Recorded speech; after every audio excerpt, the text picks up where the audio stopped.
Welcome to Moments in Time and Space, a microfiction podcast, bringing you tales of horror and suspense with your host, Aaron Maracle.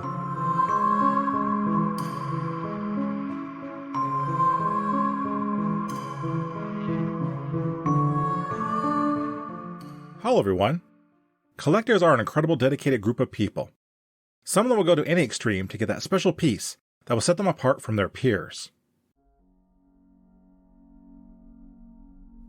As she sat at a table in the interview room, Wendy reflected on everything that had happened since she had arrived in Savannah, Georgia. The Buff and Buddies Collection Company had flown her to their headquarters at their expense as a reward for being a finalist in the Great Golden Squirrel Contest. The limousine ride to the factory had been quite the experience.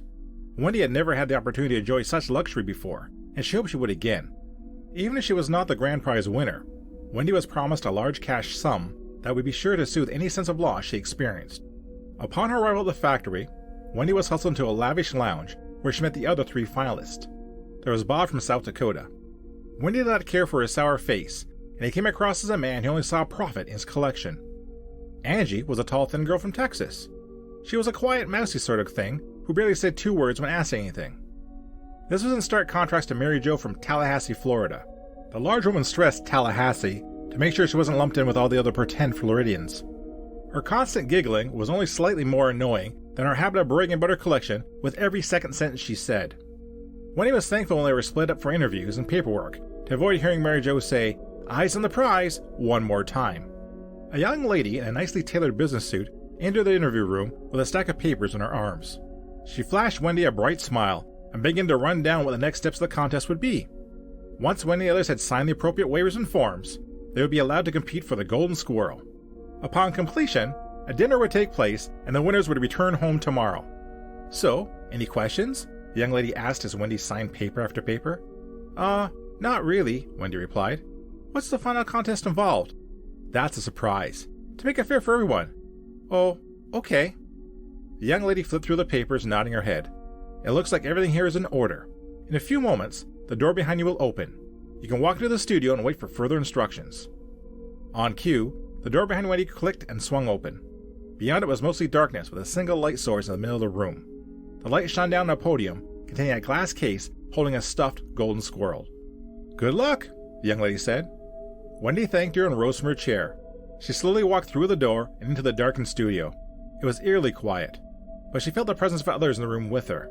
Wendy stopped and tried to make out what else could be in the studio, but she could only see vague shapes at best. There was a click, and the studio was suddenly bathed in brightness. Only it did not look like a studio. The room was circular and about 30 feet across. The walls were about 10 feet tall, and atop of them stood spectators, standing in the shadows. They were dressed in formal evening wear, and all of them wore fancy half masks.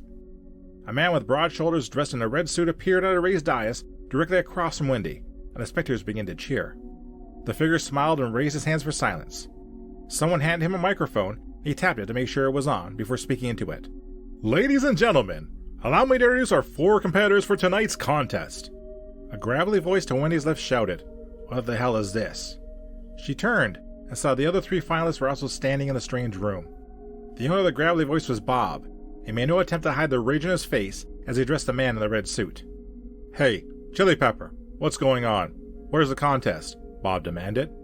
The red-suited host ignored Bob and began to run down the physical statistics of each of the finalists.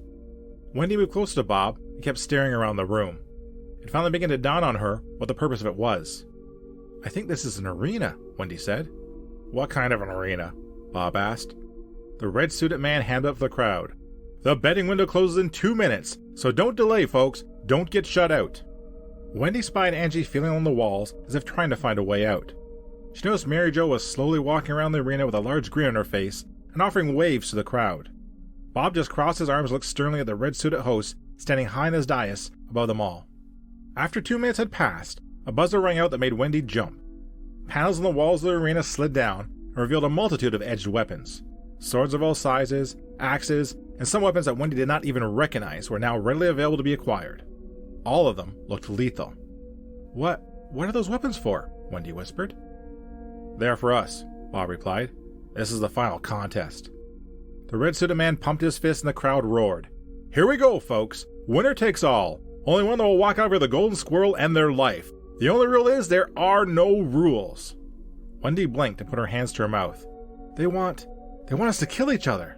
They can want whatever they want, but it isn't happening, Bob said. Let's get the others. Something heavy hit Bob and he staggered forward. In slow motion, the man slumped to his knees, then fell face down onto the floor of the arena. Blood spilled from a wound in his back and began to pool under his body.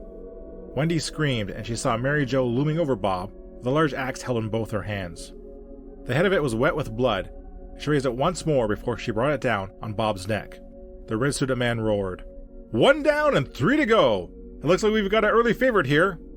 Wendy slowly backed away from Mary Jo. The large woman giggled as she wrenched the axe from Bob's body, and she looked over at Wendy.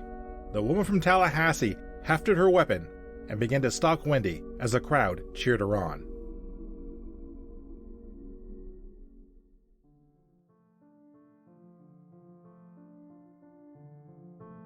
Talk about making a killing. Thank you for listening. If you like what you heard, please subscribe to the podcast and leave a review. You can also follow me on Twitter at MomentsInTAS. Feel free to recommend this podcast to others and help it grow. The opening and closing theme is Creepy Night by Daniel Carlton. Until next time, be safe, be smart, and be well. See you soon.